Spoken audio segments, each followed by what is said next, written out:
The gunshot echoed through the marble hallway like thunder, and Kesha Williams pressed her body against the cold wall, her 11-month-old daughter Elise screaming in her arms. This wasn't supposed to happen. Not today. Not ever. She was just a cleaner, invisible in the shadows of Seoul's most dangerous mansion. And now her baby's cries were about to get them both killed. "Mama! Mama!" Elise wailed, her tiny fists clutching Kesha's worn uniform. The sound ricocheted off the expensive artwork and crystal chandeliers, announcing their presence to everyone within 100 feet.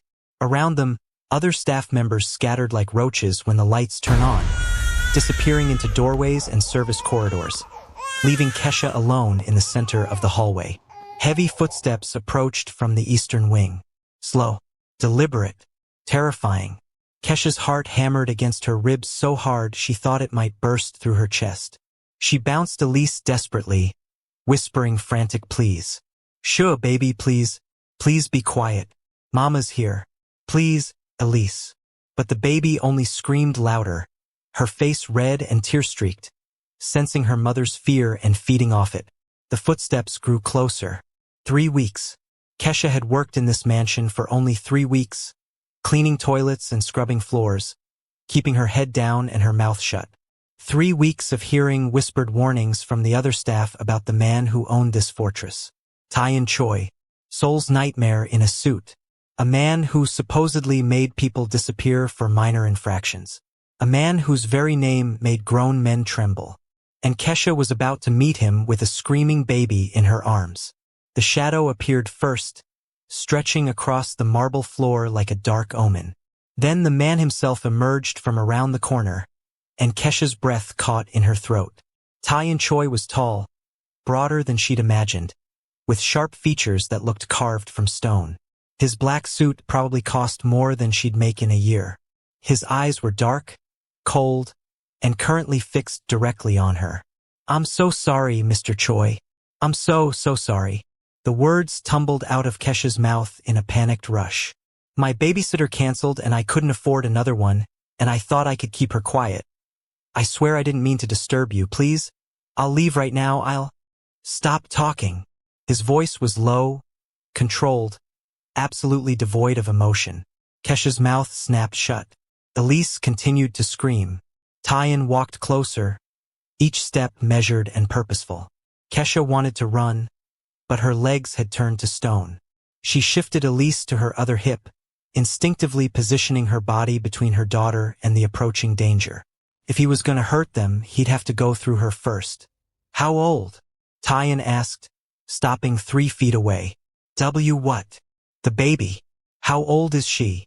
11 months, Kesha whispered, her voice barely audible over Elise's wails. Tahian's expression didn't change. He simply stood there, studying them both with those unreadable dark eyes. Then, to Kesha's absolute shock, he extended his hands. "Give her to me."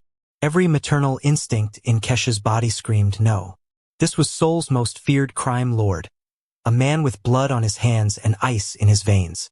But she was also in his mansion at his mercy with no real choice at all. Her hands trembled as she carefully transferred Elise into Tahian's waiting arms. What happened next defied everything Kesha had been told about this man. Tahian held Elise with surprising gentleness, positioning her against his chest with practiced ease that seemed completely at odds with his reputation. His large hand supported her head, his other arm cradled her small body securely, and then he began to sway, a subtle rocking motion that was almost hypnotic in its rhythm. "Shoo!" he murmured, his voice transformed into something soft, almost tender. "You're okay. Nothing to cry about." Elise's screams faltered. Her tiny body, which had been rigid with distress, began to relax. She hiccuped, her cries reducing to whimpers, and then, impossibly, she fell silent. Her wide brown eyes stared up at Tahian's face with something that looked disturbingly like trust. Kesha stood frozen, unable to process what she was witnessing. In the doorways around them, staff members peeked out in equal disbelief. Seoul's nightmare was holding a baby, and the baby had stopped crying. Tahian continued to rock Elise gently, his expression softening in a way that made him look almost human, almost vulnerable. For a long moment, the hallway was silent except for Elise's occasional sniffles. Then Tahian spoke, his eyes still on the baby. "Why did you bring her here?" The question was calm, but Kesha heard the weight behind it. She swallowed hard, fighting the urge to lie, to make excuses. Something told her this man would see through any deception. "I'm 3 weeks behind on rent. My babysitter wanted payment up front and I couldn't afford it. I thought I could hide her in the supply closet with some toys. I thought no one would notice." "You thought you could hide a baby in my mansion. I didn't have a choice, Mr. Choi. I'm sorry." Tahian finally looked up from Elise to meet Kesha's eyes. "You're not afraid of me." It wasn't a question, but Kesha answered anyway, the truth spilling out before she could stop it. "I'm terrified of you, but I'm more afraid of being homeless with a baby. I'm more afraid of not being able to feed her. I'm more afraid of failing her as a mother. So yes, I'm afraid of you, but you're not the scariest thing in my life right now." Something flickered across Tahian's face. Surprise, maybe, or respect. "Honest. I can work with honest." He adjusted Elise, who had completely relaxed against him, her little head resting on his shoulder. "What's your name?" "Kesha Williams." "Korean?" "No, sir. American." "Well, I've been in Seoul for 18 months. "Alone?" "Yes, sir." Tahian nodded slowly, processing this information. Then he raised his voice, still holding the now peaceful Elise. "Ko-jun." A man appeared from one of the side corridors so quickly that he must have been nearby. He was middle-aged, impeccably dressed, with wire-rimmed glasses and an expression of perpetual competence. "Yes, Mr. Choi? Ms. Williams is no longer a cleaner. She's my new personal assistant. Arrange an apartment in the East Wing. Salary, 15 million won per month. Also arrange childcare. Someone experienced. I want the best." Ko-jun's eyebrows rose slightly, the only indication of his surprise. "Yes, sir. Immediately." Kesha felt the ground tilt beneath her feet. "I'm sorry, what?" Tahian finally looked at her again. "You need money. I need an assistant I can trust. Someone who doesn't lie to me. Someone desperate enough to be loyal but brave enough to speak truth. You just proved you're both."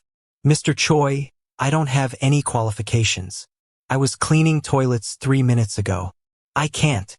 "You can learn. I'll teach you." He carefully transferred Elise back to Kesha's arms. The baby whimpered at the loss of contact but didn't cry. 15 million won per month. Apartment included. Full benefits. Childcare on site with Ms. Hang, who raised 3 children and has 20 years of experience. All you have to do is show up, pay attention, and stay honest with me. Can you do that? Kesha looked down at Elise, then back at Tahian. Her mind was reeling. This didn't make sense. Men like him didn't help single mothers out of the goodness of their hearts. Men like him didn't have goodness in their hearts. Why are you doing this? For the first time, Tahian's expression shifted into something that might have been a smile, though it didn't quite reach his eyes. Because that baby looked at me like I'm not a monster, and I'd like to find out what that feels like. Before Kesha could respond, he turned and walked away, his footsteps echoing down the hallway. Ko-jun remained, pulling out a tablet and already making notes. "Ms. Williams, if you'll follow me, we'll get the paperwork started. Do you have any immediate needs? Formula, diapers, anything for the baby?" Kesha's voice came out strangled. "Everything. I need everything." Ko-jun nodded, typing rapidly. "Consider it done. Your apartment will be ready by this evening. Ms. Hang will meet you there at 7 to discuss Elise's routine and requirements. Mr. Choi expects you in his office at 9 tomorrow morning. Don't be late." The next 6 weeks passed in a blur that Kesha still couldn't quite believe was real. Her new apartment was larger than anywhere she'd ever lived, with a separate nursery for Elise that came fully stocked with everything a baby could possibly need.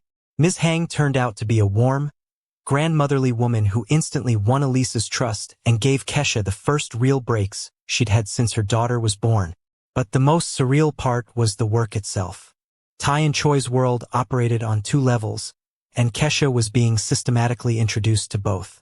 There were the legitimate businesses, real estate holdings, import-export companies, restaurant chains, tech investments. And then there were the other operations, the ones discussed in coded language and knowing glances, the ones that explained why everyone feared the man whose office she now entered every morning. "Pay attention," Tahian told her on her third day, as they sat in a conference room with 6 men in expensive suits. "This deal is legitimate, but watch Park. See how his left eye twitches when he lies. See how Kim's assistant keeps checking his phone? He's feeding information to someone. Always watch.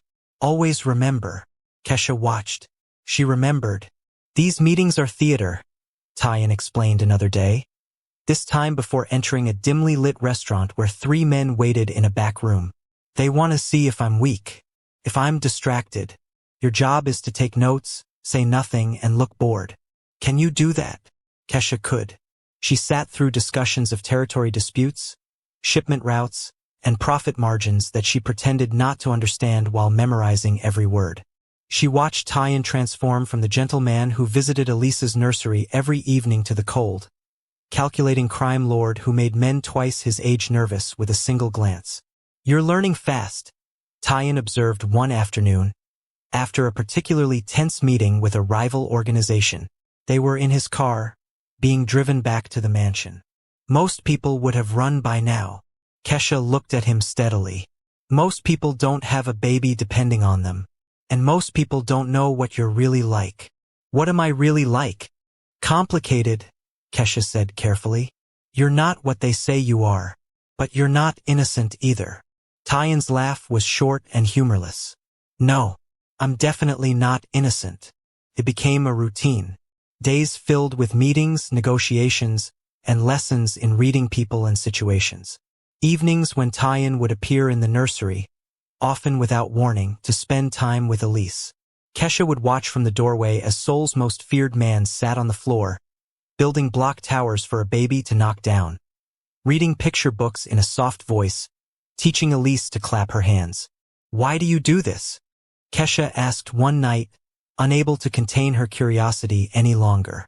Tahian was holding Elise, who had fallen asleep against his chest after an hour of play. He was quiet for so long that Kesha thought he wouldn't answer. Then, still looking at the sleeping baby, he spoke. "I had a sister, Minji. She was 3 years old. I was 17 and supposed to be watching her while our parents were at work. I got distracted by a phone call. Just 5 minutes. When I came back, she'd wandered into the street." His voice remained steady, but his jaw tightened. The car didn't even slow down. Kesha's breath caught. "Tahian, I'm so—" "Don't." He cut her off, but not unkindly. "I don't want sympathy. I'm telling you this so you understand. After Minji died, I built walls. I became what I needed to become to survive in this world. Cold, hard, untouchable. For 15 years, I've been that man. And then your daughter looked at me like I'm not a monster. And for the first time in 15 years, I wanted to be something else." Tears pricked Kesha's eyes. She seized the truth. "You're not a monster, Tahian. You're just a person who's been hurt. Maybe," he said quietly, "or maybe she's just too young to know better." But Elisa's trust in Tahian only grew. At 13 months, she started reaching for him whenever he entered a room. At 14 months, she cried when he left.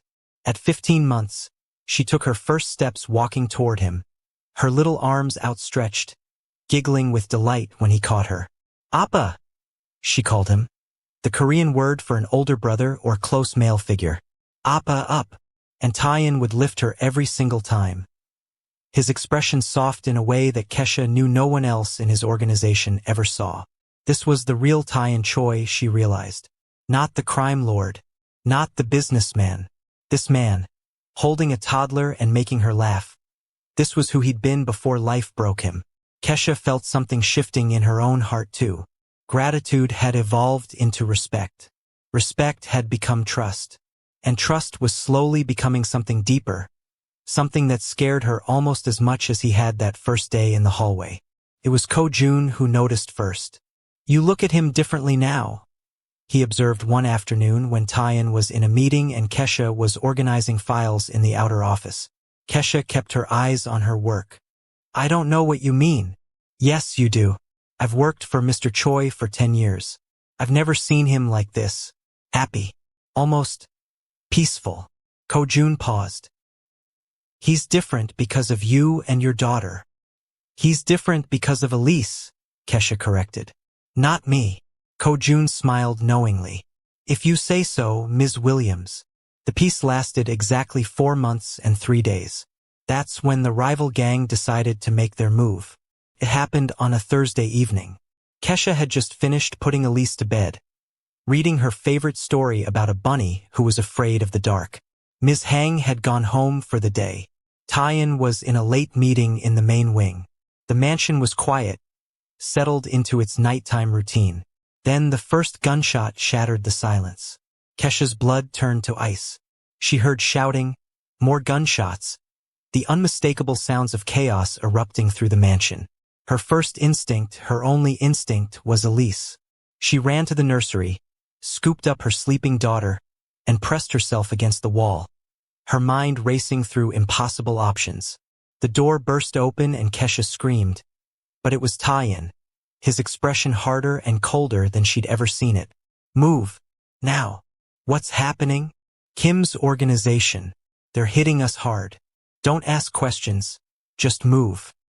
He grabbed her arm, pulling her out of the nursery and down a corridor she'd never been in before. Behind them, she could hear the sounds of fighting getting closer. Men shouting, glass breaking, more gunshots. Elise woke up, started to cry. Mama scared. Mama. I know, baby, I know. Hold on to Mama. Kesha's voice shook, but she kept moving, following Tahian through a maze of hallways. They reached an unmarked door. Tahian pressed his palm against a scanner, and the door slid open, revealing a reinforced steel room beyond. Panic room. He practically pushed Kesha inside, then turned back toward the hallway. Wait! Kesha grabbed his arm. Where are you going? To handle this. He gently removed her hand. Lock the door behind me. The code is 0823, Minji's birthday. Don't open it for anyone but me. There's food, water, everything you need. You'll be safe here. Tahian, please. Take care of her, Kesha. His eyes met hers, intense and urgent. No matter what you hear, stay in here. Promise me. I promise, but... He was gone before she could finish, the steel door sliding shut with a heavy thunk. Kesha heard the locks engage automatically. She was sealed in, safe but trapped, with her terrified daughter and no idea what was happening outside. The panic room was equipped with monitors showing different views of the mansion. Kesha sat on the floor with Elise in her lap, both of them watching the screens with mounting horror. Men in black moved through the hallways. Some she recognized as Tahian's security, others she didn't. The fighting was brutal, close quarters, and terrifying. Appa! Elise whimpered, her little finger pointing at one of the screens where Tahian had appeared, a gun in his hand. Appa hurt. Appa's okay, baby. He's strong. He's going to be okay. Kesha rocked her daughter, not knowing if she was lying or not, watching the man who'd changed their lives fighting for his own. The battle lasted 3 hours. 3 hours of gunfire and screaming. 3 hours of Kesha watching the monitors, her heart in her throat every time Tahian appeared on screen. She saw him take down 3 men. She saw him take a bullet to the shoulder and keep fighting. She saw him stand in the main hallway, bloodied but unbowed, as the last of the attackers retreated. Then silence. Heavy, absolute, terrifying silence. Kesha waited, counting her heartbeats, Elise dozing fitfully against her chest. 5 minutes. 10. 15. What if Tahian was too injured to come back? What if he was... A heavy knock on the door made her jump. Kesha. It's me. Relief flooded through her so powerfully that her knees went weak. She carefully stood, Elise in her arms, and entered the code with shaking fingers. The door slid open. Tahian stood there, his white shirt soaked with blood, his face pale, his left arm hanging at an awkward angle. But he was alive. He was standing. He was looking at her with an expression that was equal parts relief and pain. "You're safe," he said. And it wasn't a question. It was a statement of fact, as if nothing else in the world mattered more than that simple truth. "You're hurt," Kesha breathed. "I'm fine." "You're not fine, you're bleeding." "I'm fine," he insisted, stepping into the panic room. "You're both safe. That's what matters." Elise lifted her head from Kesha's shoulder, her eyes widening as she saw Tahian. And then, impossibly, wonderfully, she reached out her little arms toward him and said her first clear word. "Appa." The word hung in the air like a miracle. Tahian froze, his expression cracking, and before Kesha could stop him, he'd crossed the room and pulled them both into his arms, careful of his injury but desperate for contact. His shoulders shook, and Kesha realized with shock that he was crying. "Appa," Elise said again, patting his face with her tiny hand. "Appa, no cry." "I'm not crying, little one," Tahian said, his voice thick with emotion. "I'm just happy. So happy you're safe." Kesha's own tears spilled over. Her free arm wrapped around Tahian, and they stood there in the doorway of the panic room. Three people who'd found each other in the most impossible circumstances, holding on to each other like they'd never let go. "We need to get you to a doctor," Kesha said eventually, pulling back to look at Tahian's injuries. "Later. Right now, I just need this." He looked at her, really looked at her, and Kesha saw everything he couldn't say written in his eyes. Fear, relief, something deeper that made her heart race. "Tahian, let me be something other than a monster," he whispered. "Please, let me be the man she thinks I am. The man you see when you look at me." "You already are," Kesha said softly. "You already are." 6 months later, spring had come to Seoul, bringing new life to the mansion that had been rebuilt and reinforced after the attack. Kim's organization had been dismantled, their leadership arrested in a coordinated operation that involved both Tahian's people and some surprisingly cooperative police officials. Tahian had stepped back from the more violent aspects of his business, delegating to trusted lieutenants while he focused on legitimate operations. And on his family, because that's what they'd become, Kesha realized as she watched Tahian chase a laughing Elise through the mansion's garden. Her daughter was walking now, running even, her little legs carrying her across the grass as she shrieked with delight.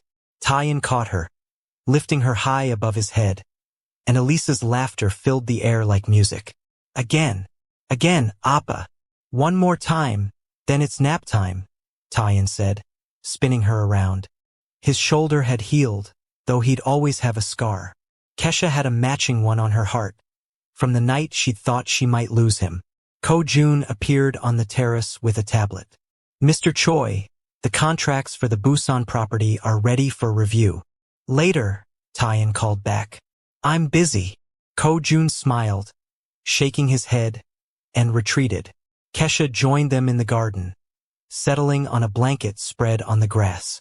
Tahian brought Elise over, both of them flopping down beside her. Elise immediately crawled into Kesha's lap, yawning. "Tired, baby?" "No," Elise insisted, even as her eyes drooped. "Not tired." "Sure you're not," Tahian said, brushing her hair back gently. Within minutes, she was asleep, her small body relaxed and trusting between them. "She's getting so big," Kesha murmured. "She is." Tahian's hand found Kesha's, their fingers intertwining naturally. "Kesha, I need to tell you something." Her heart skipped. "Okay." That day in the hallway, when I first held Elise, something changed in me. Something I didn't think could change anymore. I told myself I was helping you because of her, because she reminded me of Minji. But that wasn't the whole truth. He turned to look at her, his dark eyes vulnerable in a way that still surprised her. "I was drawn to you, to your courage, to your honesty, to the way you'd risk everything for your daughter. Tahian, let me finish. These past months, watching you learn, watching you grow into this role, watching you be an incredible mother and an incredible partner in business. I've fallen in love with you, Kesha. Completely, terrifyingly. And I need you to know that, even if you don't feel the same way, even if all you ever want is what we have now. I needed you to know. Kesha's throat tightened with emotion. You think I don't feel the same way? You think I haven't been falling for you since you first held my daughter? Since you gave us a home? Since you showed me every day that the monster everyone fears is really just a man with a huge heart who's been hurt too much? Hope flared in Tahian's eyes. Kesha, I love you, she said, the words tumbling out in a rush. I love you, and it terrifies me because I never thought I'd trust anyone enough to feel this way again. But you've shown me every day that you're worth that trust, that you're worth the risk. Tahian leaned in, his forehead resting against hers. I don't deserve you. Yes, you do. You deserve to be loved. You deserve to be happy. You deserve everything. I already have everything, he whispered, his gaze moving between her and the sleeping child between them. Right here. Their kiss was soft, tender, full of promise and hope. Elise stirred in her sleep, and they pulled apart, laughing quietly. She has perfect timing, Kesha said. Always, Tahian agreed. He looked at his family because that's what they were now, and felt a peace he'd never thought possible. Kesha, I want this. All of it. The life, the family, the normal moments. I want to be the man you both see when you look at me. You are that man, Kesha assured him. You just had to let yourself believe it. As the afternoon sun warmed the garden and their daughter slept peacefully between them, Kesha thought about that day in the hallway when her world had been falling apart. She'd been terrified, desperate, certain that her life was over. Instead, it had been just beginning. Thank you, she said softly. Tahian looked at her questioningly. For what? For seeing us. For choosing us. For becoming the family we needed. Thank you for letting me, Tahian replied. For seeing past the monster to the man underneath. For giving me a reason to be better. Elise murmured in her sleep, Appa, Mama, love. They looked at each other and laughed, their hearts full to bursting. This was what redemption looked like. This was what love could do, even in the darkest places. It could take a feared crime lord and a desperate single mother and a tiny baby and create something beautiful, something worth fighting for, something worth changing for. As the sun began to set over Seoul, painting the sky in shades of gold and pink, Tahian Choi held his family close and knew, with absolute certainty, that he'd finally found what he'd been searching for his entire life. He'd found home. The mansion that had once echoed with fear now rang with laughter. The man who'd built walls around his heart had finally let them fall. And the woman who'd thought she'd lost everything had discovered that sometimes the most unexpected people become exactly what you need. Sometimes monsters are just broken people waiting for someone to believe in them. Sometimes the scariest things in life lead to the greatest blessings. And sometimes, a baby's cry can change everything. This is the story of how 3 broken pieces became whole. This is the story of how love conquered fear. This is the story of how a mafia boss learned that the bravest thing you can do is let someone see your heart. And it all started with a baby crying in a hallway, and a monster who chose to be a man instead. Now I want to hear from you. What would you have done in Kesha's position that day in the hallway? Would you have trusted Tahian? Would you have taken the job? Have you ever had someone surprise you by being completely different from their reputation? Share your stories in the comments below. If this story moved you, hit that like button and subscribe for more incredible tales of unexpected love, redemption, and the power of human connection. Share this with someone who needs to hear that it's never too late to change, that monsters can become men, and that love can find us in the darkest places. Until next time, remember, the most unexpected people can become exactly what we need.